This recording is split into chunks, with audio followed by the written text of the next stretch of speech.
يوسوس في صدور الناس من الجنة والناس صدق الله العلي العظيم وصدق رسوله الكريم اللهم صل على محمد وآل محمد اللهم صل على محمد وآل محمد۔ حضرات مومنین، بس 4 مصرے کیونکہ ماشاءاللہ پڑھنے والوں کی تعداد بھی رہتی ہے، اور سب سے پہلے ہم عرض کریں گے کہ ہمارے پرنسپل صاحب مولانا سید فرید اللہ صاحب کو حکم ہے کہ جو حضرات پچھلے سال تشریف لاتے تھے، خصوصاً جناب مسیب صاحب تشریف لاتے تھے، اس ٹائم وہ بیمار ہیں، مولا بیمار کربلا کے صدقے میں انہیں شفائے کاملہ عطا فرمائے۔ 4 مصرے سماعت فرمائے کہ چلا جو آگ کے اوپر قلیل حق کی قسم، چلا جو آگ کے اوپر قلیل حق کی قسم، نہ میں جلا نہ میرے پیرہن میں آگ لگی، کہ چلا جو آگ کے اوپر قلیل حق کی قسم، نہ میں جلا نہ میرے پیرہن میں آگ لگی، عجیب حال ہے دوزخ نصیب لوگوں کا، عجیب حال ہے دوزخ نصیب لوگوں کا، علی کا نام لیا تن بدن میں آگ لگی، عجیب حال ہے دوزخ نصیب لوگوں کا، علی کا نام لیا تن بدن میں آگ لگی۔ حضرات، اب میں بڑی گزارش کروں جناب سمیع تخوی صاحب جو پروفیسر شیعہ کالج لکھنؤ تشریف لا رہے ہیں، آپ ان کے استقبال میں نعرہ صلوات پڑھیں محمد وآل محمد۔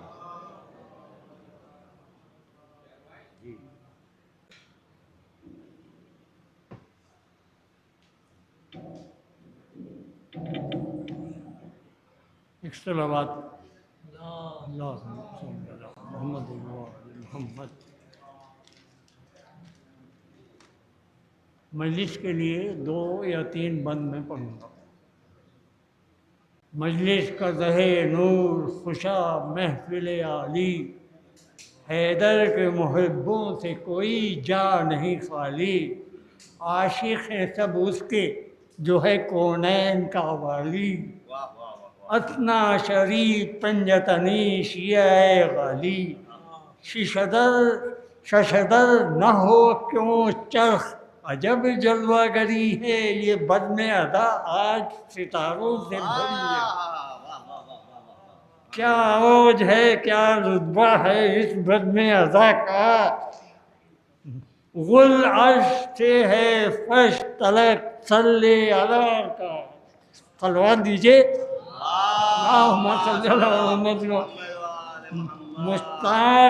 مشتاق ہے فردوس بری یہاں کی فضا کا، پانی میں بھی یہاں کی ہے مزہ آب بقا کا، دربار معلیٰ ہے ولی ابن ولی کا، جاری ہے یہ سب فیض حسین ابن علی کا۔ واہ واہ واہ واہ واہ واہ۔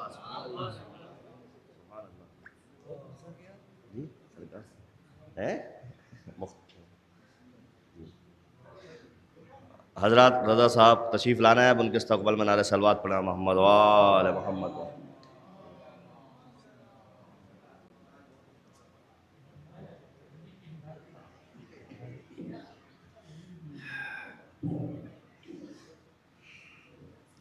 صلوات پڑھے محمد وآل محمد۔ اللہم صلی اللہ علیہ وسلم۔ ایک بتلا دو تشریف۔ شبیر جس کو بخش دیں عزت اسی کی ہے، شبیر جس کو بخش دیں عزت اسی کی ہے، شبیر جس کو بخش دے عزت اسی کی ہے، چاہے گناہ گارو جنت اسی کی ہے، چاہے گناہ گار ہو جنت اسی کی ہے، چاہے گناہ گار ہو جنت، کہ فطروس سے لے کے حر گناہ گار تک حسین، فطروس سے لے کے حر گناہ گار تک حسین، جو تیرے در پا آ گیا قسمت اسے کی ہے،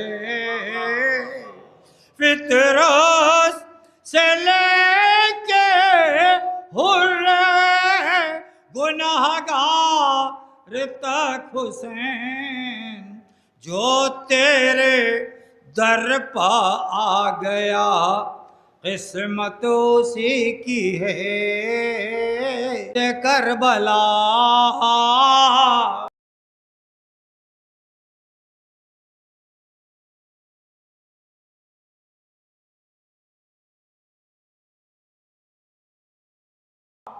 تنہا تھا جو حسین سر دشت کربلا، اب جس طرح بھی دیکھیے کثرت کبز ہیلو ہیلو دیکھ رہے ہو کیسے ایک دم فریش اور ایکٹیو لگ رہا ہوں؟ اس کا راز ہے کبز سے راتوں رات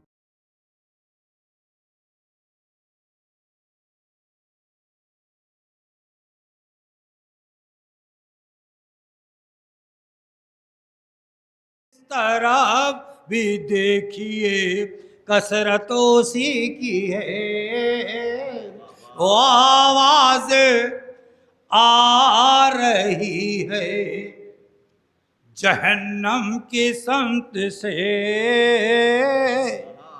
آواز آ رہی ہے، آ رہی ہے،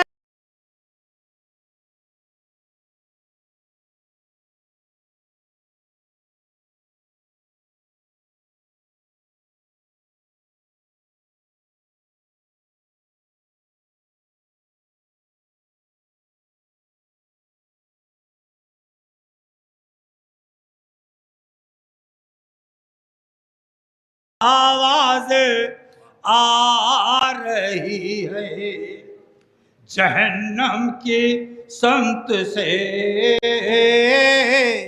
آواز آ رہی ہے جہنم کی سمت سے، جوش ایسے پھر گیا ہے بری گت اسی کی ہے،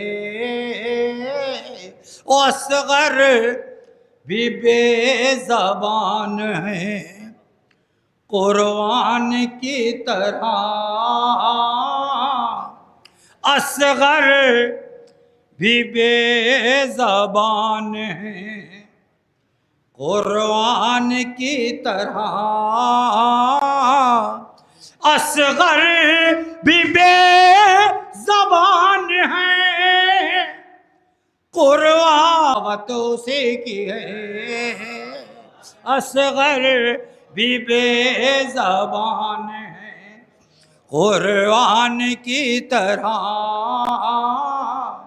اصغر بھی بے زبان ہے قرآن کی طرح، اصغر کا تذکرہ بھی تلاوت اسی کی ہے، ایک بے زبان جو لشکر شے میں تھا منفرد،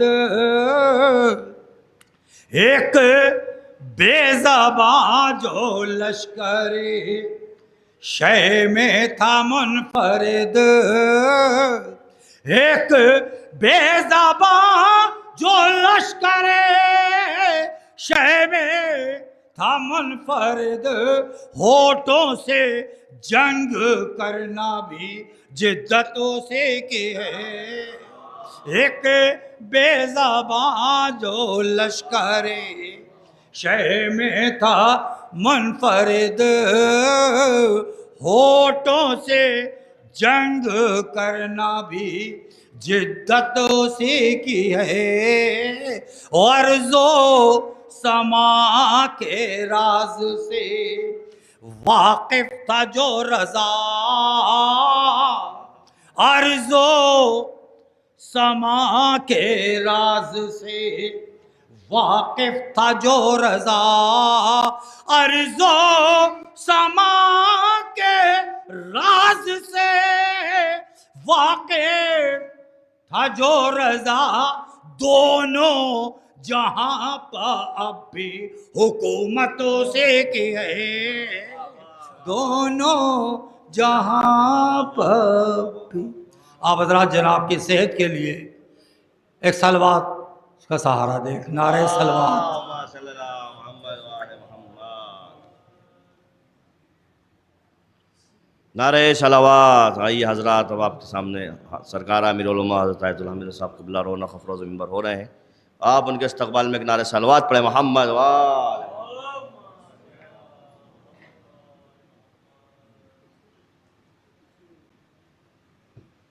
نعرہ حیدری، نعرہ صلوات۔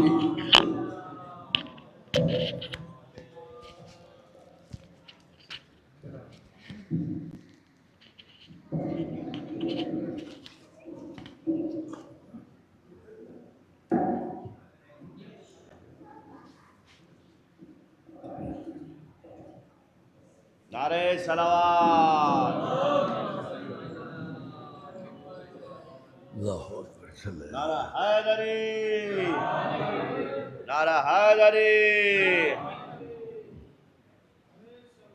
اللہم صلی اللہ محمد وآل محمد۔ فاتحہ۔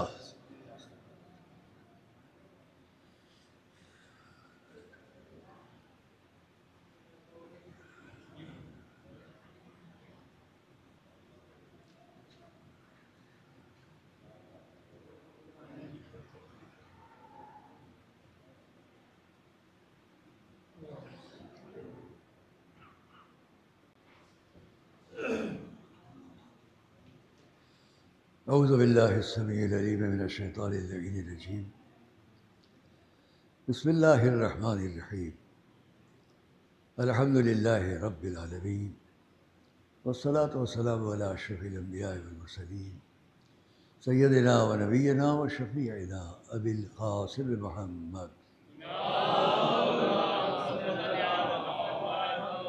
وآل بیتہ الطیبین الطاہرین المعصومین المظلومین الذین اذهب اللہ عنہم الرجس وطہرہم تطہیرا،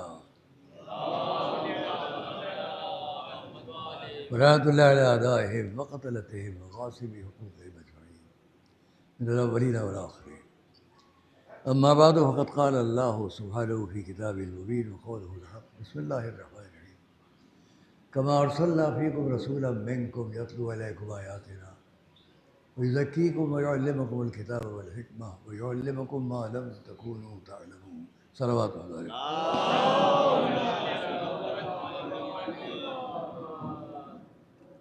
تھوڑا ادھر تھوڑا ادھر۔ اللہم صلی اللہ محمد وآل محمد۔ نعرہ حیدری، نعرہ حیدری۔ ٹھیک ہے۔ عزیزان گرامی، گزشتہ روز ہم نے آپ کے سامنے قرآن کریم کی اس آیہ کریمہ کو تلاوت کرتے ہوئے اس طرح متوجہ کیا تھا کہ اس سے پہلے اور اس کے بعد قرآن کریم کے جو آیات ہیں وہ مسلسل ایک مفہوم کو پیش کر رہے ہیں۔ پورا قرآن اسی طرح ہے، لیکن بعض مواقع پر ایک واقعہ، تو مثلا جہاں حضرت یوسف کا واقعہ ہے وہ اور جگہ ہے، جہاں حضرت داؤد کا واقعہ وہ اور جگہ، اس طرح۔ تو ویسے یہاں پر بھی دوسرے پارے سے بعض مواقع پر یاد رکھنے کا آسان پتہ ہوتا ہے قرآن کریم میں، جیسے ظلم کے خلاف بولنا، چھٹے پارے کی پہلی آیت۔ اسی طرح عقل اور ناسمجھی کا معیار کیا ہے، یہیں سے شروع ہو جاتا ہے دوسرے پارے کی ابتدا. دوسرے پارے کی ابتدا سے لے کر 173ویں آیت تک، یعنی 142 سے لے کر 173 آیات تک ایک مسلسل ایک طریقے سے گفتگو ہے کہ کون لوگ وہ ہیں جو قرآن پر، رسول پر، خانہ کعبہ پر، ان چیزوں پر یقین رکھتے ہیں. اس کو بیان کیا کہ اب میں قرآن کریم کو سامنے رکھ کر اور ان تمام آیات کو پیش کرنا شروع کروں تو آپ کا وقت زیادہ صرف ہو جائے گا.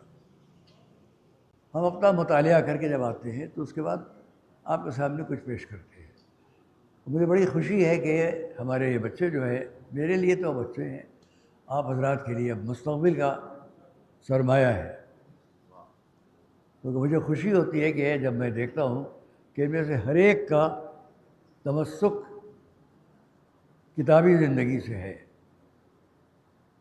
جب تک کہ یہ خود کتاب کو نہیں دیکھتے ہیں یہ مطالعے کی زندگی میں آگے نہیں آتے. میں توجہ رکھتا ہوں، یہ نہ خیال کیجیے گا کہ میں انہیں تعلیم دیتا ہوں. تعلیم کی بات الگ ہے، لیکن مجالس کو خطاب کرنا کس جگہ کس طرح، اس میں میں اس بات پر خوشی محسوس کرتا ہوں کہ نہ میں نے اس میں کسی سے سبق یاد کیے اور نہ ان میں سے کوئی. ماشاء اللہ مولانا مکرم صاحب تشریف فرمائے ہیں، مولانا علی رضا صاحب ہیں، مولانا فرید الوسن صاحب ہیں، مولانا احمد ہمایوں ہیں اس طرح سے، اور حیدر حسن صاحب سامنے ہیں، ایمان صاحب سامنے ہیں. تو یہ سب کے سب مضامین کی زندگی میں، کتابت کی زندگی میں، خطابت کی زندگی میں، علم کی زندگی میں اپنی محنت کرتے ہیں. دیکھا میں نے ان کی چھوٹی سی لائبریری کو بہت پہلے، اب تو بیماری وجہ سے اوپر نہیں جا سکتا، جہاں اوپر ان کی سب لائبریری ہے. ماشاءاللہ بہت مفید کتابیں ہیں، اسی طرح سب کے لیے ہیں. تو یہ وہ بات ہے کہ جو آپ کے لیے قابل اطمینان ہے. ہم جب یہاں کوئی امتحان سے پاس کرتا ہے تو اس کے لیے میں یہاں پر نتائج کو دیکھ کر جس کو مناسب سمجھتا ہوں، کچھ اگر وہ فیل ہو رہا ہے تو نہیں مناسب سمجھتا ہوں تو کچھ نمبر دے دیتا ہوں. اور آخر میں ہم تصدیق کرتے ہیں کہ ہاں یہ سند کے قابل ہے. تو ویسے ہی میں یہاں یہ تصدیق کرتا ہوں کہ یہ حضرات مجالس میں جو بھی خطاب کرتے ہیں وہ پہلے خود اعتبار حاصل کرتے ہیں تب بیان کرتے ہیں. صلوات محمد علیہ وسلم. اور یہ بہت اچھی بات ہے. مثلاً میں ابھی جس آیت کریمہ سے آپ کے سامنے سالہ سال سے خطاب کر رہا ہوں، سورہ البقرہ کی 151ویں آیت، جس کو میں آپ کے سامنے پیش کرتا جا رہا ہوں، کما ارسلنا فیکم. آپ میں سے بہت سے کو یاد ہوگا. اس آیت سے لے کر آگے جہاں پر صلوات من ربہم ورحمہ کا ذکر ہے وہ آپ تک بیان ہوگا انشاءاللہ. وہاں تک ایک تسلسل ہے. اور جب اتفاق یہ ہے کہ ہم نے اپنے جناب حیدر حسن صاحب سے تشریف فرمائے یہاں، ہم نے ان سے کہا کہ ذرا کچھ کتابیں مجھے دے دو جو تمہارے پاس ہیں، کہ میں رات کو اکیلا لیٹا رہتا ہوں تو کتاب سے کچھ تسلی ہوتی ہے پڑھنے سے، بچپن سے عادت ہے. تو میں اس کتاب سے کچھ دیکھوں گا. دے دی کچھ کتابیں، نہیں دیکھ سکا رات کو. ابھی صبح یہاں آنے سے آدھا گھنٹہ پہلے بس سمیم یہاں ہمارے پاس بیٹھے تھے تو میں نے ان سے اجازت لی کہ بھائی اب جانے کی تیاری کر رہا ہوں، کچھ دیر مجھے آپ چھوڑ دیے. محبت پہ کچھ باتیں ہو رہی تھی، یہ ہٹ گئے. میں نے ان کی کتاب کو اٹھایا جو انہوں نے دی تھی، رموز القرآن. شعر عاشق بہت بڑی شخصیت، ان کی کتاب. ترجمہ کرنے والے کون؟ دونوں باتیں کہنے جا رہا ہوں. ترجمہ کرنے والے کون؟ مولانا سید علی صاحب مرحوم گوپال پوری. عجب بات ہوئی. تھوڑا ان باتوں کو سنیں آپ. یہ اس طرح سے ان باتوں کو میرے سوا آپ کے سامنے کوئی بیان نہیں کرے گا، کوئی بھی بیان نہیں کرے گا۔ مجالس اپنی رنگ پر رہیں گی، لیکن اس کے ساتھ ہی چند باتیں بھی۔ تو پہلے میں یہ کہہ دوں کہ میں نے اس کتاب کو کھولا کہ دیکھوں کہیں ذہن قائم ہو تو میں اس کو دیکھوں اور آج آپ کے سامنے کچھ پڑھوں۔ اس اعتبار سے میں نے کھولا کتاب۔ پہلی آیت جو کتاب میں مجھے نظر آئی، آپ سنیں کہ تعجب آپ کو ہوگا، اور یہ اکثر ہوتا ہے۔ میں آج آپ کے سامنے اس آیت پر کما ارسلنا فیکم رسول، اب اس آیت تو میں آپ کے سامنے 13 سال سے پڑھ رہا ہوں اس عشرے میں۔ جیسے ہی میں نے کتاب کو رموز القرآن کو کھولا کہ کچھ مل جائے، تو یہ چیزیں ہم نے اپنے اساتذہ سے سیکھی ہیں۔ یہاں مولانا ابرار حسین صاحب قبلہ پاروی میرے استاد تشریف فرما تھے، کلاسز لگے ہوئے تھے، درجات لگے ہوئے تھے۔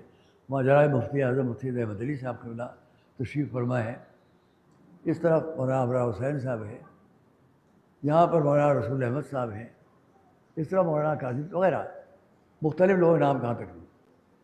وہ دور تو ہم آئے، اپنے استاد مولانا ابرار حسین صاحب قبلہ بہت مشہور خطیب اپنے دور کے، اس دنیا میں نام تھا۔ تو ایک کتاب یہ بیٹھے تھے، میں نے کہا مول صاحب یہ کتاب کون سی، کیا درجے میں جو آپ پڑھاتے ہیں اس سے متعلق ہے؟ کہ نہیں نہیں نہیں، میں کچھ دیکھ رہا ہوں، مجھے مجلس پڑھنے جانا ہے، جاؤ پریشان نہ کرو، جاؤ جاؤ پریشان نہ کرو، جاؤ۔ میں کچھ دیکھ رہا ہوں کہ مجھے مجلس پڑھنے جانا ہے۔ اب وہ کوئی کتاب ان کے ہاتھ میں ہے تو کھولا انہوں نے، ذہن بن گیا۔ یہی ہم لوگوں کا حال ہوتا ہے، یہ بھی میں یہاں سے ایک کتاب اٹھاؤں، جو سامنے آ جائے اس پر آپ سے پڑھنا شروع کروں گا۔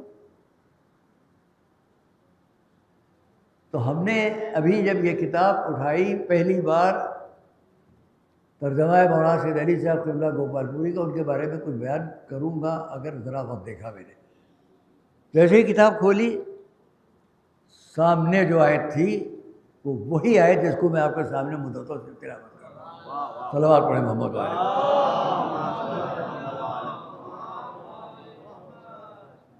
نیت کیا ہے کہ آپ کے سامنے کچھ پڑھوں گا، کوئی اچھی چیز سامنے نظر آئے جو اس کو پڑھوں۔ کھولا، کون سی چیز ملی؟ یہی آیت۔ تائید ہوئی کہ نہیں؟ تائید ادھر سے ہوتی ہے کہ یہ پڑھو۔ اب میں جو کچھ بھی آپ کے سامنے پڑھوں گا یہ معیت من اللہ کی بات ہوگی کہ ادھر سے تائید، یہ پڑھو۔ صلوات محمد والے۔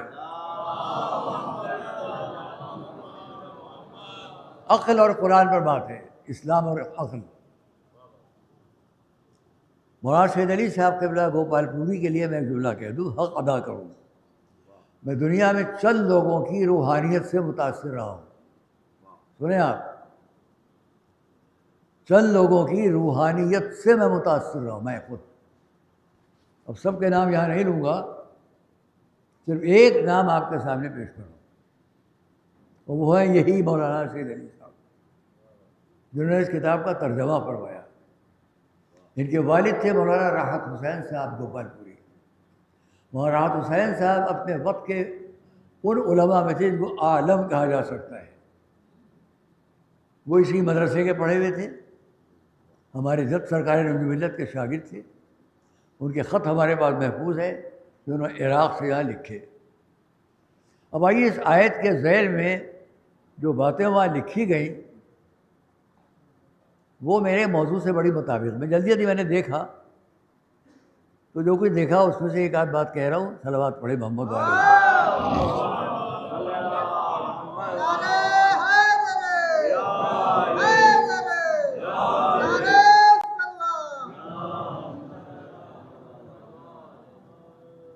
اسلام اور عقل جو وہاں مل رہا ہے اس میں سے میں دو باتوں میں یاد آ رہی ہے۔ شروع میں پہلے اس کو کہہ دوں، ایک صحابی کی، رسول کے صحابی، حضور کا دور ہے، ایک صحابی کی ایک مسئلے میں دوسرے صحابی سے بحث ہوئی، تیسرے ایک بڑے صحابی نے ایک صاحب کی پشت پر ہاتھ رکھ کے ان کی تائید کی. آپ کی عقل و فراست اور ذہن اور فراست کو میں یقین رکھ رہا ہوں. اگر آپ متوجہ ہیں تو ہر بات سمجھ جائیں گے، متوجہ نہیں ہیں تو انشاءاللہ بعد میں سمجھائیں گے ہم. انہوں نے جو تیسرے بڑے صحابی تھے ان میں دو صحابی میں جب بحث ہو رہی تھی ایک کی پشت پر ہاتھ رکھا، وہ ان کی تائید کی کہ یہ صحیح کہہ رہے ہیں. جب انہوں نے کہا یہ صحیح کہہ رہے ہیں تو دوسرے صاحب کو برا لگا. 3 صحابی ہیں، 3 میں ایک نے ایک بات کہی، دوسرے نے دوسری بات کہی، دونوں میں اس موضوع پر نزاع ہے. تیسرے صاحب نے ایک صاحب کا ساتھ دیا. اب تیسرے صاحب سے دوسرے صاحب نے جن کی بات کو انہوں نے رد کیا تھا کیا کہا؟ سنیے کیا کہا. انہوں نے فوراً یہ کہا تم میری بات کو رد کر رہے ہو. اسی طرح کے الفاظ ہے، تم میری بات کو رد کر رہے ہو، ان کی تائید کر رہے ہو. جبکہ تم کو خوب معلوم ہے، سنیے گا، تم کو خوب معلوم ہے کہ رسول اللہ کے سامنے میں بیٹھتا رہا ہوں، اور جب وہ شریعت کے سبق دیتے تھے تو میں تو ان سے بیٹھ کے اندر پڑھتا تھا اور تم باہر ڈیوڑی پر بیٹھے رہتے تھے. ماں اچھا لگا کچھ؟ خاموشی بتا رہی زیادہ اچھا نہیں لگا. تم باہر ڈیوڑی پر بیٹھے رہتے تھے اور اسی میں تم اکثر سبق پڑھنے بجائے غائب ہو جاتے تھے. اب تو دروازہ پڑھی ہے.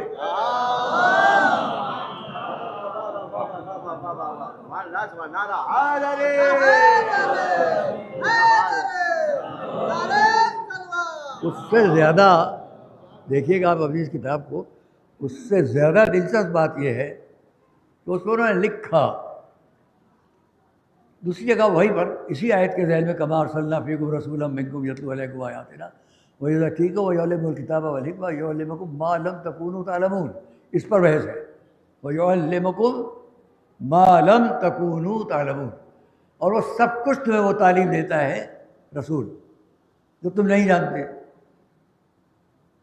اب یہاں پر بڑی لمبی بحثیں میں کر سکتا ہوں آپ کے سامنے اس بات پر کہ یعلمکم ما لم تکونوا تعلمون کا مفہوم کیا ہے.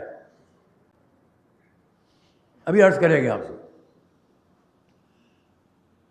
تھوڑا میں اطمینان قلب حاصل کرتا ہوں جب میں آپ لوگوں کے سامنے بیان کرتا ہوں، کیونکہ مجھے معلوم ہے کہ یہ مجمع جو یہاں آتا ہے الحمدللہ جہاں جہاں ہمارا یہ مجمع ہے جو مجالس میں آتا ہے وہ صرف تحصیل ثواب کی نیت سے نہیں آتا ہے، بلکہ اس لیے بھی آتا ہے کچھ جاننے کو مل جائے تاکہ دوسروں سے کچھ کہہ سکے. صلوات محمد علیہ.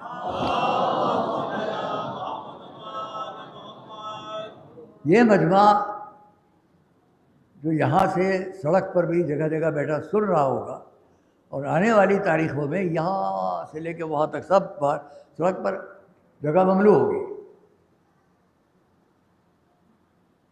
اس مجمع کو 2 باتوں کی پیاس ہے. اس گرمی میں ان کو کسی پیاس سے مطلب نہیں ہے، ان کو 2 ہی باتوں کی پیاس ہے، ذکر کربلا ہو، تذکرہ اہل بیت ہو. صلوات محمد علیہ. 2 ہی باتوں کی پیاس ہے، کسی چیز سے مطلب نہیں. یہ میں آج سے نہیں دیکھ رہا ہوں، اس ممبر پر بیٹھ کر تقریباً 58 سال سے منظر دیکھ رہا ہوں. اور اس درمیان یا اس سے پہلے میں دنیا میں کہاں کہاں جا چکا، بہت یادیں ہیں. تو سب سے بڑی حیرت کی بات کیا ہے؟ سنو میرے نوجوان بچوں، آپ بھی، کیونکہ آپ کا دین دین عقل ہے. آپ سب جہاں جہاں ہیں اس بات کو توجہ سے سنیے کہ آپ جس دین پر ہے اس کا فرق اوروں سے کیا ہے. بڑی عجیب بات، جہاں پر علامہ شبلی جیسے شخص کا تذکرہ ہے. علامہ شبلی علماء اسلام میں بڑا نام ہے. رامپور میں رضا لائبریری، بہت ایک الگ سے بات کیا دوں، رضا لائبریری بہت مشہور ہے ہمارے ہندوستان کی. ہماری لائبریریز میں 2-3 لائبریریز بہت مشہور ہیں. ان میں ایک رامپور کی رضا لائبریری، ایک پٹنے کی خدا بخش. تو اس طرح سے یہ اتفاق سے سب آپ کی ہے. اب اور بھی مشہور ہو گئی. رضا لائبریری بھی جب جائیں گے آپ تو باہر ایک پتھر لگا ہوا ملے گا ماربل کا، اس پر لکھا ہوا ہے علامہ شبلی نعمانی کا یہ قول کہ میں دنیا کی بہت سی لائبریریز کو دیکھنے گیا، حتیٰ کہ جامعہ الازہر کی لائبریری کو میں نے دیکھا، لیکن جیسی لائبریری میں نے یہ رضا لائبریری پائی ویسی کہیں نہیں دیکھی. رضا لائبریری جو رامپور میں ہے اس کے بہترین لائبریرین تھے مولانا عرشی صاحب. بڑا دنیا میں نام تھا. میں ان سب باتوں کو چھوڑوں، مجلس کا رنگ بدل جائے گا. تو وہاں شبلی نعمانی نے جس لائبریری کو اتنی شان سے کہا ہے، جب مسجد الواعظین یا مسجد ناظمیہ کے جلسے ہوتے تھے تو اس میں ایک گروہ شبلی نعمانی کا بھی آتا تھا ان کے نام کے ساتھ. اور آپ کے بزرگ عالم جن کا قائم کیا پورا مدرسہ ہے مسجد الواعظین، تقریباً غیر منقسم ہندوستان کی کتنے مدارس ہیں جو اس مسجد ناظمیہ کے ذریعے قائم ہوئے. اور یہ سب شاگرد تھے سرکار نبی ملت کے. ہمارے جب ان کا فوٹو آپ دیکھتے ہیں، اس وقت ہم کو بڑا تعجب ہوا جب ہم نے یہ دیکھا کہ ان لائبریریز میں ہمارا آپ کا حصہ کتنا بڑا ہے. علماء کا، خطبہ کا، ذاکرین کا، یعنی کتنوں کا. اب میں اس پر اگر بیان کروں تو اس پر بھی بہت لمبی تقریر ہو جائے گی، اس لیے اس کو چھوڑتا ہوں پھر کبھی. آپ کے بزرگوں میں یہ سب ہے. آپ لوگ کیا تشریف فرمائے ہیں، آپ کے بزرگوں میں یہ لوگ ہیں، وہ جہاں جہاں میری آواز جا رہی وہ بھی سن لیں. کل میں نے مولانا فرمان علی صاحب کا قرآن کریم ترجمہ پیش کیا تھا. مولانا فرمان علی صاحب کون ہے؟ ہر گھر میں ان کا قرآن ہے. اس مدرسہ ناظمیہ کی پہلی جماعت جو قائم ہوئی تھی نبی ملت کی شاگردگی میں، ان میں ان کا نام ہے مولانا فرمان علی صاحب. چندن پٹی سے یہاں تک آتے تھے جب پل برج نہیں بنے ہوئے تھے، نہ گھاگرا پر نہ گنگا پر. مہینوں کنارے خیمے لگا کے ٹھہرنا پڑتا تھا اگر چھٹی ہے، جا رہے آ رہے. آپ جانتے ہیں کہ آپ کے بزرگوں نے کتنی محنتیں کی ہیں. یہ قرآن کریم جو آپ کے پاس ہے ترجمہ، میرے دوستوں یہ میرے سوا آپ کے سامنے سب بات نہیں کریں گے. لوگ سن لیجیے اس دور آخر میں جو کہہ دوں. جو خیال کیجئے کہ اب وہاں سے چلے، وہ بیچ میں 3 ندیاں ہیں جو نیپال سے آتی ہیں، تینوں ایک ہو جاتی ہیں برسات کے زمانے میں. ایک سمندر ہوتا ہے دونوں طرف گورکھپور سے اوپر، میں نے دیکھا ہے. نہ ادھر حد نظر تک کوئی گاؤں، قریہ، قصبہ، مکان دکھائی دے گا، ریلوے لائن اونچائی پر ہے، اور نہ ادھر. وہاں سے آگے آ جائیے تو گنگا پر کوئی برج نہیں تھا. برسات میں جب وہ اپنے چڑھاؤ پر ہوتا ہوگا تو کیا حالت ہوتی ہوگی. اور آگے آئی تو گھاگرا، جس کے نام بدلے ہوئے ہیں. کہیں وہ گھاگرا کہلاتا ہے اور کہیں جب وہ گزرتا ہے یہاں سے فیض آباد سے تو اس کا نام کچھ اور ہوتا ہے. جی ہاں. تو میں جو کہنا چاہ رہا ہوں وہ کہوں آپ سے بات کہ ایسے لوگوں نے جو کتاب میں جمع کی ان کا اب جتنی ان کی قدر کریں. اب جس کتاب کی بات میں کر رہا ہوں رموز القرآن، جس کے لیے میں نے ابھی آپ سے کہا کہ ہمیں حیدر میاں نے ہم کو کتاب دی اور ہم نے اس میں جو آج دیکھا وہ آپ سے کہا، اس نیت سے کتاب کو کھولا کہ کچھ مل جائے تو آپ سے کچھ کہوں. تو بہت کچھ کہنے کو ہے لیکن وہاں کچھ اور اچھا ہے. تو اسے میں نے آپ سے بیان کیا کہ جیسے ہی کھولا کتاب کو فوراً پہلی آیت جو دکھائی دی وہ یہی جس پر میں آپ سے روزانہ کوئی بیان کر رہا ہوں. ایک فعال نیک تھی کہ نہیں، کچھ تو ملے گا. اب آگے یہ شروع ہوئی بات کہ آیات، کیونکہ یہ سمجھ لیجیے کہ یہاں پر ساری باتیں نہیں، مختلف کتابوں میں دیکھ کر تب بات کی جا سکتی ہے کہ تفسیر قرآن کیا ہے. میں ابھی آپ سے پوچھوں کہ تفسیر قرآن کیا ہے تو آپ کو مشکل پڑے گی جواب دینے میں.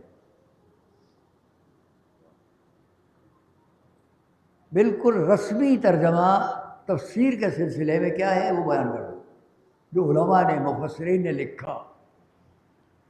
آپ سنتے رہتے ہیں تفسیر قرآن تفسیر قرآن، خود مولانا فرمان علی صاحب نے حاشیے پر تفسیر قرآن پیش کی۔ بغیر تفسیر کے آپ کو قرآن نہیں ملے گا۔ قرآن پڑھ لینا اور ہے، لیکن قرآن کریم میں اس آیت کا کیا مطلب ہے، یہ آیت کیوں آئی، وہ آیت کس لیے آئی، یہ سب تفسیر قرآن ہے۔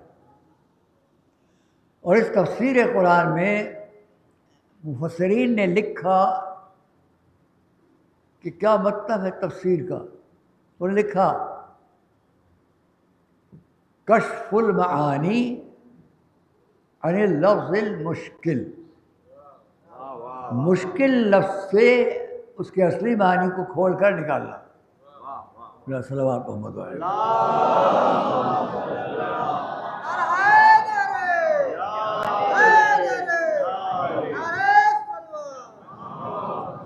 مجھے یہاں پر کبھی کبھی دل جاتا ہے، جوش ملی آبادی کا اردو کے لیے، جو ان کی اردو تھی اپنے کلام کے سلسلے میں، آپ سب جو صاحبان ذوق ہیں وہ واقف ہیں، اس کا ایک قطعہ مجھے یاد آ گیا، ایک قطعہ یاد آ گیا، آپ لوگ بھی سن لیجیے۔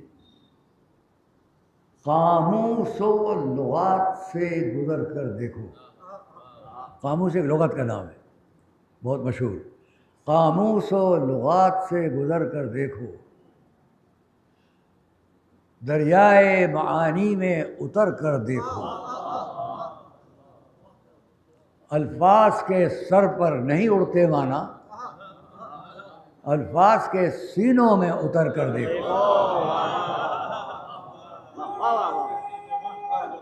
یہ بھی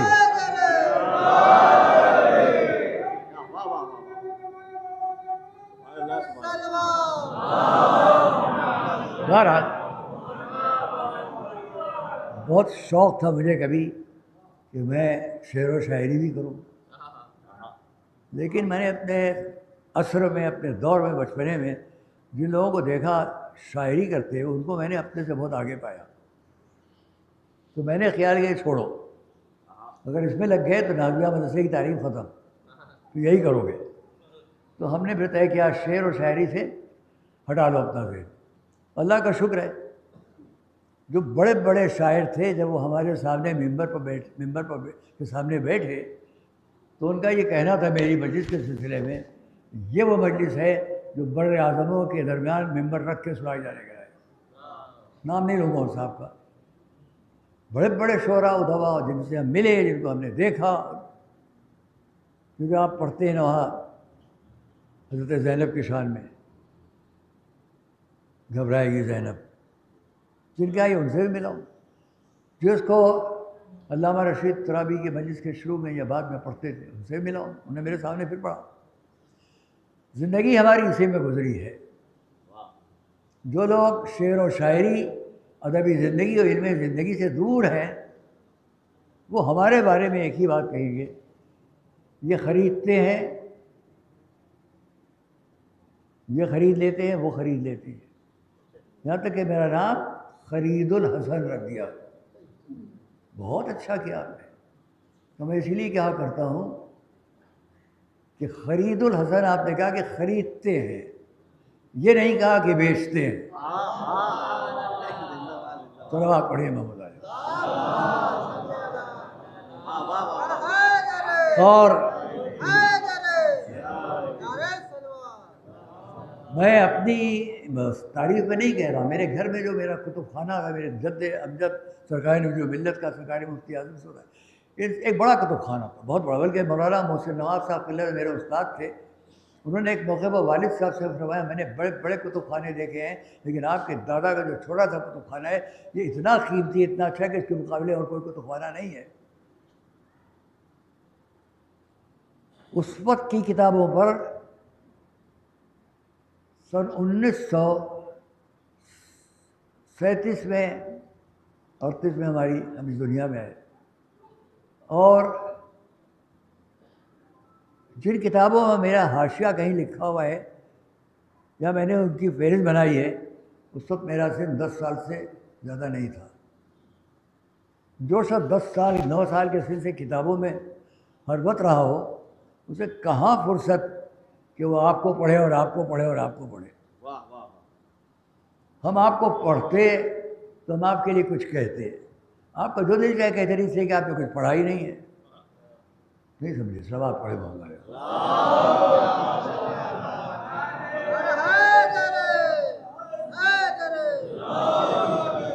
تو اس لیے میں آپ سے کہوں کہ کتابی زندگی میں ہونا ایک بہت بڑی بات ہے. اور کتابی زندگی میں سے یہ کتاب ایسی بے شمار کتابیں. اس کتاب کے اندر جب اس آیت کے آگے ہم بڑھے تو اب سنیے کتاب کے اندر بات رہے بات. تو یہ تو بات ہو گئی کہ جب میں اندر پڑھتا تھا تو تم ڈیوڑی میں بیٹھتے تھے. کم سے کم یہ تو معلوم ہو گیا کہ ڈیوڑی میں بیٹھتے تھے. یہ تو حال علم میں آ گیا کہ ڈیوڑی بیٹھتے. اب بڑی حیرت کی بات سنیے. اتنے بڑے عالم کا میں نے ذکر کیا, انہوں نے کیا لکھا؟ عہد رسول میں جب قرآن نازل ہوا, شریعت مکمل ہوئی, تو اس پوری مدت میں جتنے لوگوں نے رسول سے سوال کر کے کچھ جاننا چاہا ان لوگوں کی فہرست نہیں بتائی جا رہی ہے. سب نے مل کر رسول کی پوری زندگی میں جو سوال کیے, دوستو رضی بڑی عبرت کی بات ہے. وہ لکھ رہے ہیں کہ جو سوال کیے رسول سے ان کا عدد 13 ہے. یعنی 13 سے زیادہ کسی نے سوال ہی نہیں کیے. تمام اصحاب و صحابہ کی عدد کو ملا لو اگر, تو سب نے مل کر رسول سے اگر دین کو سمجھنا چاہا تو کسی نے ایک سب مل کر 13 سوال.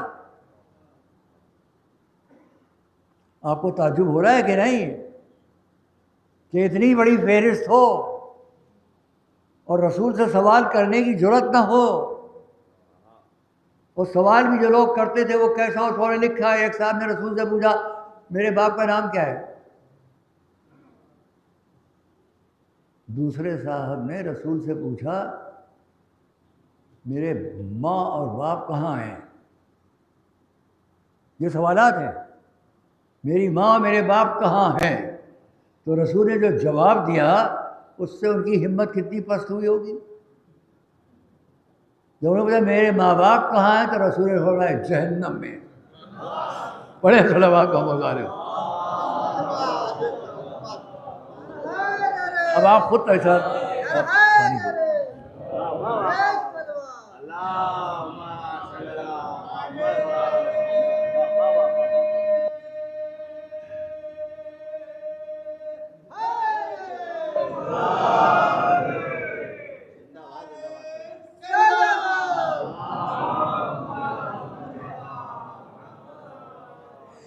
تعجب یہ ہے کہ اس سوال کرنے والے کا جس کو یہ جواب ملا اس کے والدین کا ذکر نہیں کیا گیا. عجب ہے, جس نے ایسا سوال کیا اس کو ایسا جواب ملا. اور سب دنیا جانتے رسول جو فرما دیں وہی سچ ہے. جب کہہ دیا جہنم میں تو یقیناً وہ جہنم میں ہوں گے. یہ نہ سمجھیے کہ یوں ہی کہہ دیا جیسے ہم اور آپ کہہ دیتے ہیں. وہاں جو فرما دیا وہ ہونا ہے. اس طرح سے اس کتاب میں 13 سوال. آیت کیا ہے؟ اسی آیت کے ذیل میں بات ہے.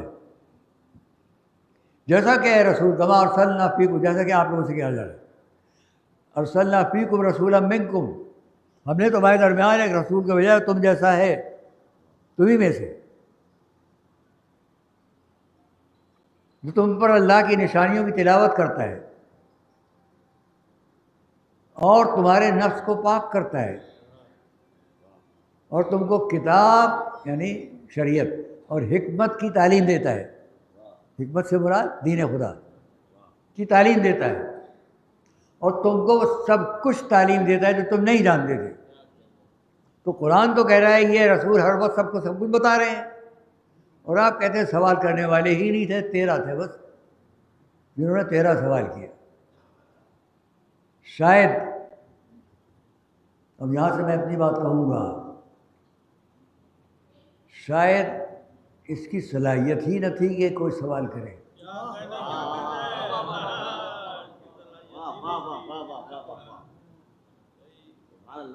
اور اسی لیے ایک اور شخصیت نے قرآن کریم کی وہ سند جو رسول کے بارے میں ہے کہ وَيُعَلِّمُكُم مَّا لَمْ تَكُونُوا تَعْلَمُونَ، اسی بات کو آگے بڑھاتے ہوئے کہا اگر رسول سے نہیں سمجھ سکے تو میں تو ہوں، سلونی سلونی اما شئتم، صلوات محمد وآل محمد، جو چاہے پوچھ لو۔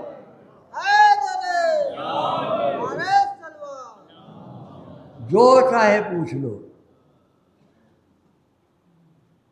ایک صاحب نے سوال کر لیا، ان سے نہیں، مولا سے سوال کرنے کی ہمت نہیں تھی۔ ایک اور صاحب خانہ کعبہ سے پشت لگا کے کھڑے ہوئے بڑی شان سے اور کہنے سلونی عما شئتم، جو مولا علی کا فقہ ہے وہ نقل کیا، پوچھنا مجھ سے جو پوچھنا ہو، بڑے روب سے کہا جو پوچھنا ہے پوچھ لو۔ کھڑا ہو گیا ایک شخص، اس نے کہا یہ بتائیے کہ حضرت آدم نے جب حج کیا تو ان کا سر کس نے مونڈا تھا؟ یہاں سوال صحیح ہے کہ بھائی کچھ تو معلومات میں اضافہ ہو۔ اگر اس مجمع میں کسی کو بھی یہ معلوم ہو کہ حضرت آدم کا سر کس نے مونڈا تھا تو وہ ہاتھ اٹھائے کو جانتا ہے۔ میں بڑوں کی بات نہیں کر رہا ہوں، بزرگوں کی نہیں، کل بھی کہہ چکا ہوں جو 25 سال کے سن سے نیچے ہو، ان میں کوئی کہے ہم جانتے ہیں تو میں کچھ دوں گا؟ چلیے نہیں ہوا۔ اس وقت جب اس نے یہ سوال کر لیا تو اس کا جواب تو سامنے والا دے نہیں سکتا۔ جو صاحب کھڑے ہوئے ممبر سے ٹیک لگائے، یہی سوال آگے تک چلتا رہا، یعنی کتنوں سے پوچھا گیا کوئی جواب نہ دے سکا۔ اب وقت وہ ہے کہ جب ہمارے آپ کے 9ویں امام اس دنیا میں ہیں۔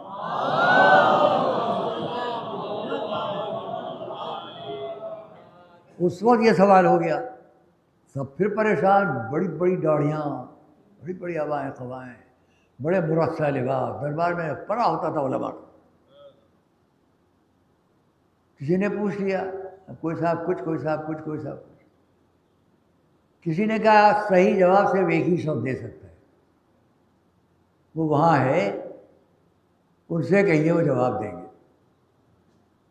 پوچھا گیا، جواب دیا ہم کو معاف رکھ، صرف اس لیے کہ یہ سب بیچارے جو آبائی طور پر علم سے محروم رہے ہیں، یہ جواب کیا دیں گے؟ لیکن یہ سب پریشان ہوں گے۔ بالآخر اصرار بڑھا، مولا تشریف لائے اور دربار میں سب نے دیکھا ایک کم سن، ہم سب کیسے جواب ملے گا؟ پوچھ لیا وہاں پر کہ یہ سب مسئلہ سامنے آئے، آپ بتلائیے کہ حضرت آدم نے جب حج کیا، حضرت آدم نے حج کیا تھا بتاؤں گا، تو یہ سر کس نے مونڈا تھا؟ تو امام نے فرمایا اس وقت جبرائیل جنت سے ایک شیشہ لائے، اس کو سر پر جہاں تک پھیرتے گئے بال ہٹتے گئے۔ تو سمجھ لیجیے کہ ایک معصوم جواب دے رہا ہے ایک معصوم کی حج کی کیفیت کو بیان کرنے کے لیے، اور اس کا سارا مجمع خاموش ہے۔ جب تم اپنے بابا آدم کو نہ پہچانو، صلوات محمد وآل محمد،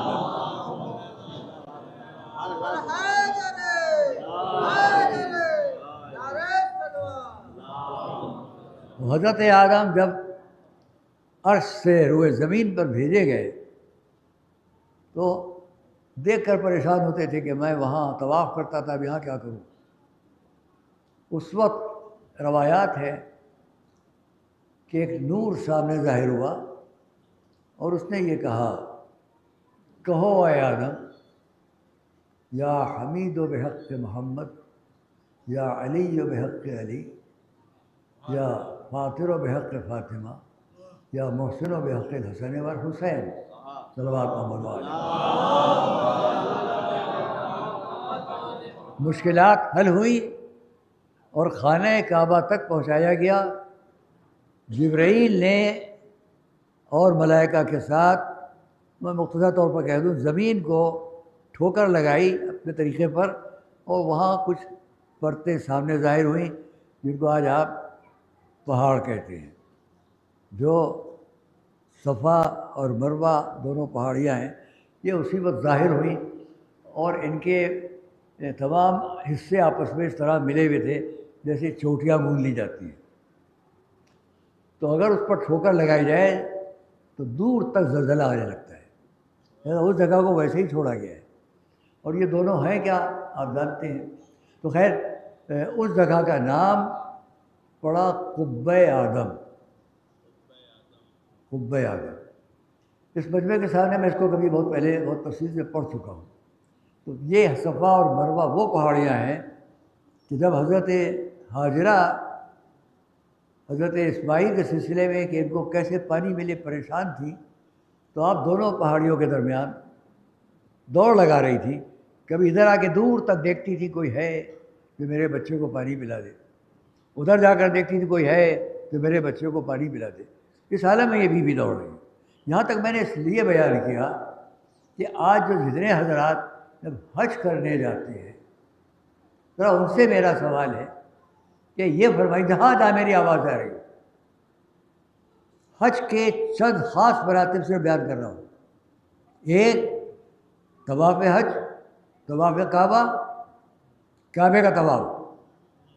اس کے فوراً بعد نماز. افضل جگہ کیا ہے؟ جہاں پر حضرت ابراہیم نے کھڑے ہو کر دیواروں کو اونچا کیا تھا. اس کے بعد صفا اور مروہ کے درمیان دونوں کا طواف پڑے. صفا اور مروہ کے درمیان آپ کا دوڑنا ہے. دوڑنے کی بھی ایک خاص ترکیب ہے کہ اس طرح دوڑو. یہ میری سمجھ میں آج تک نہیں آیا کہ یہ کیا ہے. بہت سی باتوں اور کرتا ہوں لیکن یہاں میری سمجھ میں نہیں آیا کہ شانے یوں کرتے چلو. یہ سمجھ میں نہیں آتا ہے کہ یہاں یہ مصلحت اللہ کی کیا ہے. شاید یہ بھی ہو کہ دوڑو اور دوڑنے میں ایسی شکل بناؤ کہ اس سے معلوم تو دے کہ تم کو کچھ تکلیف ہو رہی ہے شاید. اور پھر جب آ جاؤ مروہ کی پہاڑی تک تو تمہارے 7 پھیرے ہو گئے. صفا سے شروع کیا 1 2 3 4 5 6 7 یہاں ختم ہو گیا. اب ہے لحق, حلق. حلق کا مطلب یہ کہ حلق لحیہ یا بال یا کوئی تھوڑا تراش ہو. یہ سب ہونے کے بعد احرام کے شرائط ختم ہو گئے ہے نا. یہ تو جب دوڑ لگاتے ہیں میں تمام دنیا کے حاجیوں سے پوچھتا ہوں چلیے یہاں سے بات شروع کریں کہ خانہ کعبہ کے پاس سب سے افضل جگہ کون سی ہے نماز پڑھنے کی؟ جی مقام ابراہیم. آپ میں سے کوئی صاحب متفق ہے؟ کوئی صاحب؟ خانہ کعبہ حج سب سے افضل جگہ نماز پڑھنے کی جہاں مقام ابراہیم. بالکل ٹھیک آپ. حضرت ابراہیم نے جہاں کھڑے ہو کر خانہ کعبہ کو بنایا. خانہ کعبہ کی بلندی کا ایک عجب منظر ہے. تاریخ میں 2 دفعہ مجھے نظر آیا اور دونوں دفعہ میں بڑا حیران ہوا. ایک وہ توجہ کیجیے گا آپ, ایک وہ کہ جب حضرت ابراہیم جس پتھر پر کھڑے ہوئے تھے اب وہ پتھر نیچا ہے, دیوار اونچی ہے, اس کے اوپر رکھنا ہے پتھر, وہاں تک ہاتھ نہیں جا رہا ہے. یہ بھی سن لیجیے آپ. ایک صلوات پڑھے تو عرض کروں. کیا وقت ہوا ہے بھائی؟ نہیں وقت کیا ہے؟ وقت کیا ہے؟ بس 10 منٹ ہے. 3 بجے 3 منٹ بہت وقت ہے. میری تشریح رکھیے. تو ہم نے یہ دیکھا کہ بس 2 باپ بیٹے بنا رہے, تیسرا کوئی نہیں ہے. خانہ کعبہ حضرت ابراہیم اور حضرت اسماعیل مل کر بنا رہے ہیں. اس میں ریاض سے چھپی ہوئی, مدینے سے مکے سے ریاض سے چھپی ہوئی ایک کتاب میں نے دیکھی, تاریخ الحرمین شریفین. اس میں لکھا ہوا ہے کہ جب حضرت اسماعیل پتھر ڈھونڈتے تھے جو اوپر رکھنے کے مناسب نظر آ جائے, خانہ کعبہ کی تعمیر میں جو پتھر رکھے گئے ہیں وہ بھی چنندہ ہیں. یہ اٹھا لو وہ اٹھا لو نہیں ہے, بالکل جو وہاں کے لائق ہو. اور حضرت اسماعیل کو اس پتھر کے تلاش کرنے میں زحمت نہیں ہوتی تھی. اس لیے کہ جب حضرت ابراہیم پتھر رکھ چکتے تھے اس پر دوسرا رکھا جا رہا ہے تاکہ دیوار اونچی ہو تو مناسب پتھر ہو، نہ چوڑائی میں بہت ہو نہ موٹائی میں بہت ہو، سنیے آپ کو اچھا لگے گا۔ تو میدان میں جہاں پتھر سب پڑے ہوئے تھے ایک طرف سے آواز آتی تھی، ہاں انا ذا، میں یہاں ہوں، میں یہاں ہوں۔ خانہ کعبہ اللہ نے کیا کہا، ان اول بیت، جو سب سے پہلا گھر روئے زمین میں بنایا گیا، تو سب سے پہلا گھر جب بنا تو ملائکہ نے بنایا۔ ہزاروں سال گزرنے سے جب تغیرات ہوئے، حضرت ابراہیم کا وقت آیا تو اس وقت بھی قرآن نے کہا یرفع ابراہیم القواعد من البیت و اسماعیل، دونوں نے اس گھر کو بنانا شروع کیا تو زمانوں کے حالات کے دیکھتے ہوئے پتھر منتشر تھے، خانہ کعبہ کی دیواریں گر چکی تھی، اب پھر سے مرتب ہو رہا ہے۔ تو سب یہ دو تعمیر کر رہے ہیں خانہ کعبہ کی، ابراہیم اور اسماعیل، اور پتھر بھی دور سے آواز دیتا ہے، ہاں انا ذا، میں یہاں ہوں۔ گویا نسلوں تک کو بتا دیا گیا کہ اللہ کا گھر وہ ہے جس کا پتھر بھی کوئی عام طور پر نہیں ہے۔ ہمیں جب بیت الہی معصوم ہاتھوں سے بنے تو بیت الہی کے اندر جو اہل البیت ہوں گے وہ کون ہوں گے؟ صلوات محمد و آل محمد۔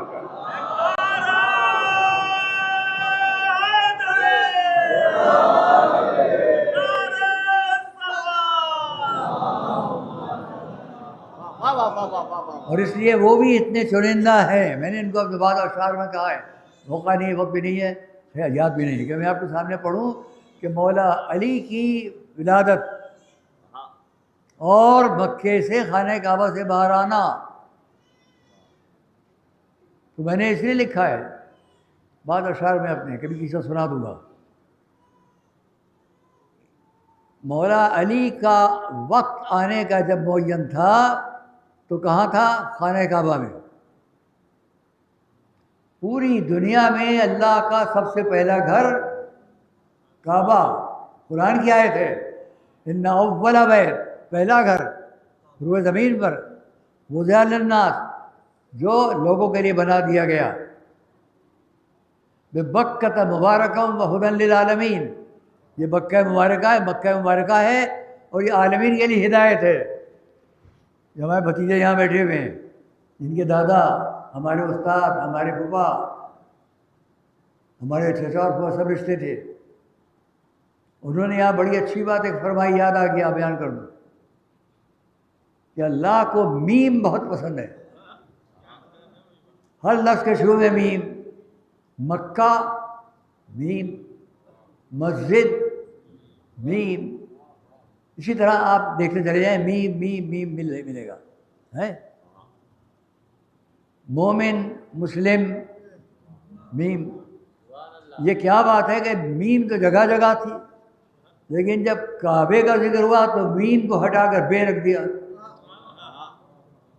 بے بکۃ مبارکۃ، بجائے مکہ کے بکہ، گویا بتا دیا گیا کہ بے کا تعلق کسی اور سے ہے۔ صلوات محمد و آل محمد پر، بے کا تعلق کسی اور سے، سب مل کر صلوات محمد و آل محمد۔ اور جس سے تعلق تھا اسی کو یہ حق بھی کہنے کا تھا کہ تمام قرآن، سورہ بقرہ میں، سورہ بقرہ، سورہ الحمد میں، سورہ الحمد بائے بسم اللہ میں، بسم اللہ میں، بسم اللہ بائے بسم اللہ، بائے بسم اللہ بغیر نقطے کے بے پڑھی جائے گی، بغیر بے کے بسم اللہ پڑھی جائے گی، بغیر بسم اللہ کے قرآن پڑھا جائے گا، بلکہ پورا قرآن سمٹ کے اس جگہ آئے گا کہ جس کے بغیر نہ قرآن ملے گا، نہ اسلام ملے گا، نہ دین ملے گا۔ صلوات محمد و آل محمد۔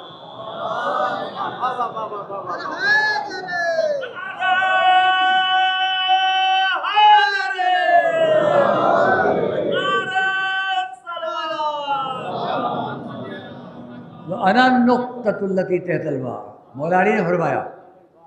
تو اب میں پوچھتا ہوں کہ رسول سے 13 سوال جس کے لیے یہ بتایا گیا وَيُعَلِّمُكُم مَّا لَمْ تَكُونُوا تَعْلَمُونَ، اور اسی کا داماد، اسی کا بھائی، اسی کا وصی، اسی کا جانشین ممبر سے جگہ جگہ اعلان کرے جو چاہے پوچھ لو۔ ایک فقرہ پھر یاد آ گیا، ہمارے امروہہ، ہمارے جد کی بستی تو میرے والد کی بستی زید پور ہے، اور میرے جد کی بستی امروہہ ہے۔ دونوں سے مل کر جو رشتہ ہوا سادات تقوی اور رضوی کا، جو حضرت عبداللہ دربخش کی اولاد سے زید پور میں ہیں، پورا زید پور انہی کی اولاد، اور جہاں جہاں رضوی اور تقوی اور زیدی اور برقعی مبرقعی سادات ہیں، یہ سب امام ان کی اولاد میں، سید محمد اشرف دانشور انہی کی اولاد میں، اور خود علی گڑھ یونیورسٹی کے بانی سر سید احمد خان بھی انہی کی اولاد میں۔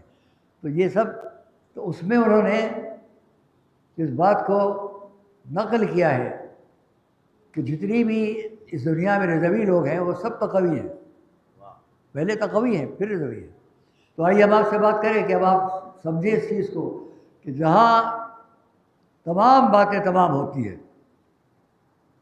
وہاں قرآن کریم بائے بسم اللہ نقطۂ با، اس سے پورا قرآن پڑھا جائے گا۔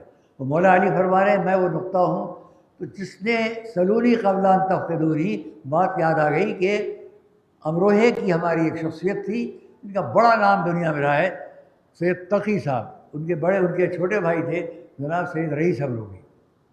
سید رئیس امروہی کا نام حضرت جوش ولی آبادی کے ساتھ لیا جاتا ہے، اتنی بڑی ادبی زندگی تھی۔ میں ملا ہوں ان سے، مرحوم سے، اور ان کے سب سے چھوٹے بھائی کا نام تھا عباس، ان سے بڑے بھائی کا نام تھا جون ایلیا۔ تو یہ سب ہم لوگوں کے قریبی لوگوں میں ہوتے تھے شمار۔ تو اس میں تقی امروہی صاحب کراچی میں بیٹھے ہوئے تھے، بہت زمانے کی بات ہے، میں کہیں سے باہر سے آ رہا تھا، غالباً عراق سے کہیں سے آ رہا تھا، تو وہاں میں ملنے گیا، تو بات کیا، انہیں معلوم تھا میں آ رہا ہوں، کہ آ جائیے، بہت بڑا دروازہ تھا جسے آپ دیکھ رہے ہیں، وہ کھولا گیا، اندر گئے تو وہاں بہت لوگ بیٹھے تھے سینٹرل ہال میں۔ ان لوگوں سے بڑی گفتگویں ہوئی، اور اسی میں جناب سید تقی صاحب کے سامنے ایک اور شخصیت بیٹھی تھی جو پورے ہمارے پڑوسی ملک کے جتنے لوگ درگاہ یا بارگاہ کے رہتے ہیں، جو آپ جانتے ہیں کہ ایسے تمام علماء کے سربراہ ہمارے ہندوستان میں جیسے اجمیر ہے اور جگہ ہیں، تو وہاں جو بیٹھتے ہیں ویسے وہاں پورے علاقے کے جو سربراہ تھے اس طبقے کے، وہ وہاں بیٹھے تھے۔ انہوں نے پوچھا تقی صاحب حضرت علی کے بارے میں کوئی اور بات بتائیے۔ لوگوں کو ہمیشہ شوق رہا ہے کہ حضرت علی کے بارے میں، تو انہوں نے کہا وہ بتائیے کہ مولا علی کا فقرہ کیا ہے، سوال کیا ہے علم کے بارے میں۔ تو انہوں نے جواب دیا مولا علی کا قول ہے کہ سلونی قبل ان تفقدونی، مجھ سے سوال کر لو اس سے پہلے کہ تم مجھے مفقود کر دو۔ تو تقی صاحب نے فوراً پوچھا یہ بتائیے جو شے ختم ہو جاتی ہے اس کے لیے کہا جاتا ہے وہ ختم ہو گئی، اور جو شے باقی ہو آپ کے علم میں نہ ہو کہ کہاں ہے، تو آپ کیا کہیں گے؟ تو آپ یہی تو کہیں گے وہ بات، وہ شے میرے پاس تھی اب گم ہو گئی ہے، گم ہو گئی ہے۔ تو گم ہونا، کھو جانا، اس شے کے لیے کہا جاتا ہے جو کہیں پر ہو، باقی ہو، ختم نہ ہو۔ بات پہنچی آپ تک؟ توجہ ہے، پہنچ رہی ہے، اب ایک جملہ کو پہنچ جائے گی۔ کیا فرمایا علی نے؟ مجھ سے سوال کرو اس سے پہلے کہ تم مجھے گم کر دو۔ مقصد کیا ہوا کہ تم تو سوال کرتے رہو مجھ سے، میں جواب دیتا رہوں گا، اس لیے کہ میں ہوں، گم نہیں ہو گیا ہوں، گم ہوں مگر تمہارے سامنے نہیں ہوں۔ تو اگر علی نے فرمایا قبل ان تفقدونی، تو اس کا مقصد یہ کہ علی تو ہے، ہماری نظروں کے سامنے نہیں ہے۔ صلوات محمد و آل محمد۔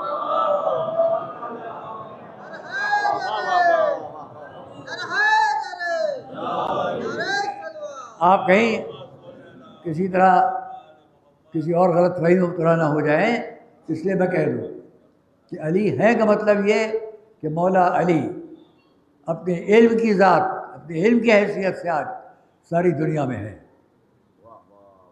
اور قرآن کے بعد نہج البلاغہ، نہج البلاغہ کو جب آپ پڑھیں گے تو آپ اس کو ہر نام سے کہہ سکتے ہیں، نہج البلاغہ، نہج الایمان، نہج الاسلام، نہج القبلہ، نہج الشریعہ، نہج البلاغہ، نہج الفصاحہ، نہج التعلیم، نہج التدریس، نہج الجنہ، یہ تمام چیزیں اس میں جمع ہیں۔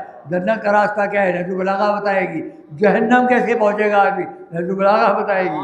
صلوات محمد و آل محمد۔ میں آج بات کو تمام کرتا ہوں کہ اور اس طرح کتابی زندگی میں ہم اور آپ ہیں، اور کتابی زندگی عقل کے ساتھ ہے۔ یاد رکھیے گا معجزہ کیا ہے اور عقل کیا ہے، انشاءاللہ کل بیان کروں گا اگر یاد رہ جائے۔ معجزہ کیا ہے اور عقل کیا ہے، اور دونوں میں تفاوت ہے یا دونوں میں تجمع ہے، عقل بھی اور کتاب بھی۔ قرآن معجزہ ہے، نہج البلاغہ بھی اسی طرح میں کہہ سکتا ہوں، لیکن یہ تمام کتابیں اگر معجزہ ہیں تو معیار عقل پر ہیں یا عقل سے الگ ہے؟ کل سنیے گا انشاءاللہ۔ ایک صلوات محمد۔ اور اسی لیے مولا علی نے بعد رسول کوفے کے ممبر سے خطاب کیا، چاروں طرف کا مجمع جہاں جمع ہے، مدینہ نہیں ہے کہ صحرا عبور کر کے جانا پڑے گا، کوفہ ہے، وہاں آپ نے سوال فرمایا، وہاں کا خطبہ ہے بنا تدیتم فی الظلمہ، تاریکیوں میں تم نے ہم سے ہدایت پائی۔ جب تاریکیوں میں کھوئے ہوئے تھے تو تم نے ہم سے ہدایت پائی۔ اس کا مقصد یہ کہ 1,20,000 کا مجمع اگر غدیر کے میدان میں جمع ہے، وہاں رسول کو خطبہ دے رہے ہیں، تو یہ مت کہنا کہ بس 13 آدمیوں نے سیکھا۔ شاید بچایا جا رہا ہے کہ سمجھ نہیں پا رہے تھے، سب سمجھ رہے تھے، لیکن چھپانا بھی ضروری تھا تاکہ اپنی شخصیت کو نمایاں کیا جا سکے۔ اور اس لیے میدان غدیر وہ تھا جس کو ہم لوگ شدت سے یاد کرتے ہیں۔ میدان غدیر وہ تھا کہ جہاں سے قیامت تک کے لیے ہدایت کا راستہ کھول دیا گیا۔ عزیزان گرامی، رسول نے فرمایا تھا اس میدان غدیر میں من کنت مولا، تو یہ بہت سے لوگوں نے کوششیں کی کہ چیزوں پر پردے ڈال دیے جائیں، یہ بھی ہے اور یہ بھی ہے، یہ بھی ہے اور یہ بھی ہے۔ اس لیے مولا نے فرمایا، حضور نے فرمایا فہذا، ادھر ادھر بھٹکنے کی ضرورت نہیں ہے، اور یہاں تم کسی اور کا نام نہیں لا سکو گے، تشبیہ دے کر حق کو چھپا نہیں پاؤ گے، اس لیے کہ میں فہذا کی لفظ سے معین کر دوں گا کہ دیکھو جس کا میں مولا ہوں اس کا یہ علی مولا ہے، کوئی اور علی نہیں۔ اب یہ تخصیص قیامت تک کے لیے جس کا میں مولا، اس کا یہ علی مولا۔ اور عزیزان گرامی، اس پر کتنی جلد پردے ڈالے گئے، کوشش کی گئی، یہاں تک کہ وہ وقت آیا کہ ممبروں پر سے مولا علی کے لیے کیوں تھا۔ یہاں پر بہت اچھی بات ایک اور مفسر نے لکھی ہے، اور اس کو میں پھر کبھی بیان کروں گا۔ جو شخصیت مولا علی کے مقابلے میں تھی، انہوں نے سمجھ لیا کہ علی کو کسی میدان میں ہرایا نہیں جا سکتا۔ میدان جنگ میں جہاں تلواریں ہوں وہاں علی کو کوئی ہرا نہیں سکتا۔ تو اب حق پر پردے ڈال کر ان لوگوں کو سامنے لاؤ جو اپنے کو رسول کا قریبی بتا سکے، تب اس کے بعد حق کو چھپا کر بیان کرو تو اہل بیت کو حق کو ہٹایا جا سکے۔ یہ تفصیلی گفتگو ہے، اس پر کوشش کی گئی، اور یہ کوشش کہاں تک جاری رہی؟ دمشق تک۔ دمشق تک یہی کوشش رہی کہ حق کو اب اسی طرح چھپایا جائے۔ ایک صاحب وہ تھے کہ جو ڈرا کر حق کو چھپا رہے تھے، غریبوں کو جگہ جگہ گاؤں میں، قریوں میں، قصبوں میں اپنے فوج بھیج کر، اور دوسرے صاحب وہ تھے جو دولت لٹا لٹا کر، ایک طرف سے خوف، ایک طرف سے لالچ۔ یہ دونوں شخصیتیں کون تھیں؟ جن میں سے ایک کا نام تھا مروان، اور یہ اہل بیت اطہار سے اتنا دور رہنا چاہتا تھا. ہمارے چوتھے امام تشریف فرما ہے صلوات. اور اس نے پوچھا ان سے، بہت کم سن ہے وہ، میاں آپ کا نام کیا ہے؟ فرمایا علی. پوچھا آپ کے بھائی بھی ہے؟ کہا ہاں ہیں. پوچھا ان کا نام کیا ہے؟ کہا علی. کہا آپ کے بابا کو علی کے سوا کوئی نام ہی نہیں ملتا؟ کیونکہ اس وقت تک ہمارا تیسرا علی نہیں آیا تھا. امام نے جا کر اپنے بابا سے یہ واقعہ بیان فرمایا. آپ نے جواب کیا دیا؟ جاؤ ابھی جب اس کے سامنے جانا تو اس سے کہہ دینا کہ میرے بابا کا کہنا یہ ہے کہ اللہ مجھے اگر 1000 بیٹے دے گا سب کا نام علی رکھوں گا. یہ جواب تھا ان کو جو علی کے نام کے فضل کو ہٹانا چاہتے تھے. اور آج وہ تاریخ ہے. جب ایک کارواں، کل میں نے یہاں پر بات تمام کی تھی کہ ایک بی بی اور برآمد ہوئی، ان کو سہارا دے کر وہ لے کر چل رہا تھا جس کی زلفیں اس کے رخسار پہ لہرا رہی تھی. شہزادے علی اکبر. آگے یہ مجلس بیان ہوگا آپ کے سامنے، کہ فی الحال اتنا کہوں.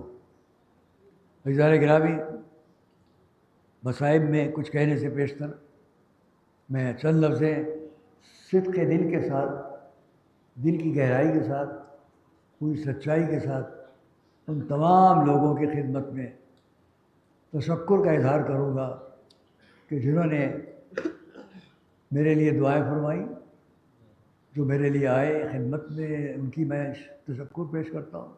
جنہوں نے زحمتیں کی، گلیوں کے پر مشکلات سے طے کرتے آنا گھر پر، یا دور دور سے جنہوں نے فون فرمائے. غرض ایک دنیا تھی پوری کہ جس نے مجھے ہمت دلائی.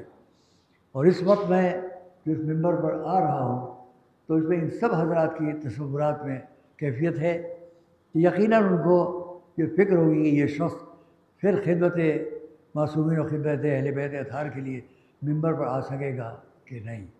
آپ کی دعائیں مقبول ہے کہ میں اس ممبر پر حاضر ہوں.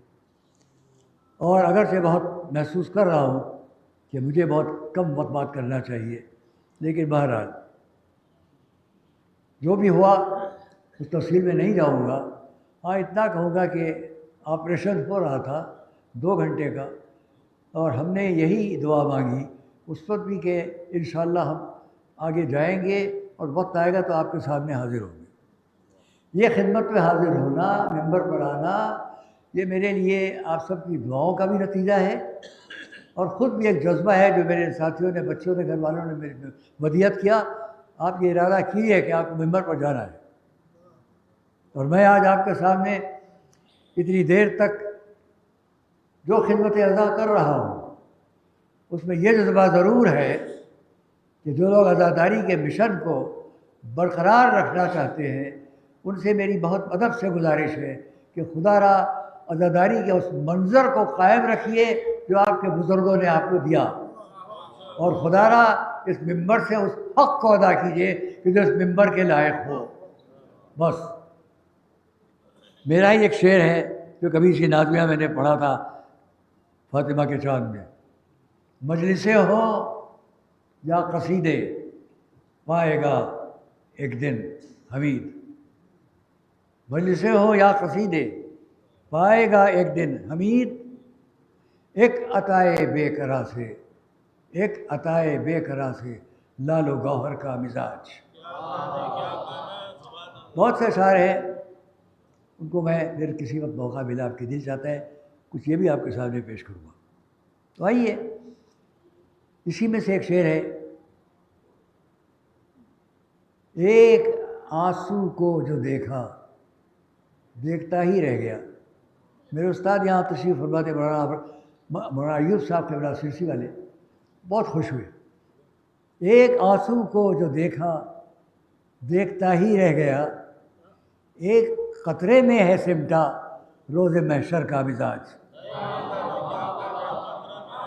ایک قطرے میں ہے سمٹا روز محشر کا. بہرحال تو میں یہ عرض کر رہا ہوں کہ اب روز محشر یہی آنسو کام آئے گا. یہی آنسو کام آئے گا روز محشر. میری اور آپ کی شہزادی ذرا خیال تو کیجیے کہ میدان محشر ہے, ہم آپ سب وہاں ہیں. بھائی اسی میں آج کی بات تمام. ہم اور آپ سب وہاں ہیں. کتنا بڑا مجمع ہے کون جانے.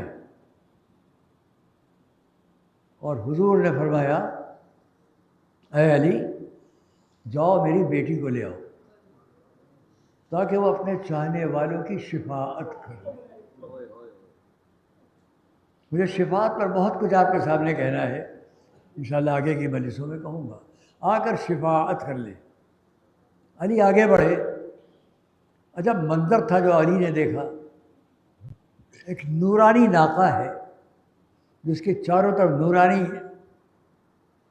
موتی ہے, جو آرائش اس ناقے کی اس سے اس کی لڑے نیچے تک لٹک رہی ہیں, اور کچھ حوران جنا ہیں جن کا ہجوم ہے.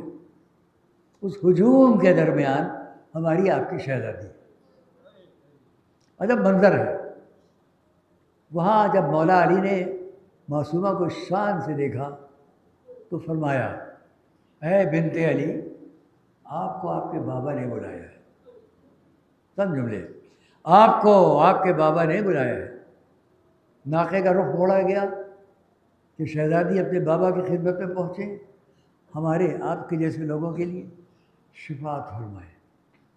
بس یہیں پر میرے دل کا عجب حال ہوا جب میں نے دیکھا کہ اتنا پوچھ لیا مولا علی نے اے بنت رسول یہ تو بتائیے کہ چل تو رہی ہیں آپ, سامان شفاعت کیا ہے؟ سامان شفاعت کیا ہے؟ بس آپ بے چین ہو جائیں گے کہ شہزادی نے ایک مرتبہ اپنا دامن سامنے کیا اور کہا یہ ہے سامان شفاعت. اب جو علی نے دیکھا تو اس کے اندر کچھ خون بھرے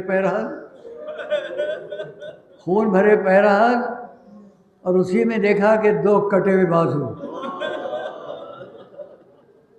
لوگ پوچھتے ہیں کہ شہزادی نے مولا ابوالفضل عباس کو کس لقب سے یاد کیا. آئیے یہاں میں دلیل پیش کرتا ہوں خصائص حسینیہ سے. یہ اے علی میری امت کے لیے میری طرف سے شفاعت کے لیے یہ سامان ہے. کچھ خون بھرے پیرہن, 2 کٹے ہوئے بازو. اور اب شہزادی کا فقرہ سنیے گا. کفانی لاجل هذا المقام الیدان المقطوعتان لابن العباس. اے علی اس شفاعت کے لیے میرے سامنے یہ 2 کٹے ہوئے بازو کافی ہیں جو میرے بیٹے عباس کے بازو ہیں. شہزادی میدان محشر میں عباس کو اپنا بیٹا کہہ کر خطاب کر رہی تھی. اور اسی لیے تاریخ میں ہے کہ کربلا کے بعد حضرت ام المنین زمین پر بیٹھ جاتی تھی, چھوٹی چھوٹی 4 قبریں بناتی تھی, ایک ایک قبر سے خطاب کرتی تھی بیٹا میں تجھ پر نہیں روتی, بیٹا میں تجھ پر بھی نہیں روتی, اے بیٹا میں تجھ پر بھی نہیں روتی. اس کے بعد 5ویں قبر بناتی تھی, آواز دیتی تھی یہ میرا بیٹا حسین, ہائے میرا حسین, ہائے میرا حسین.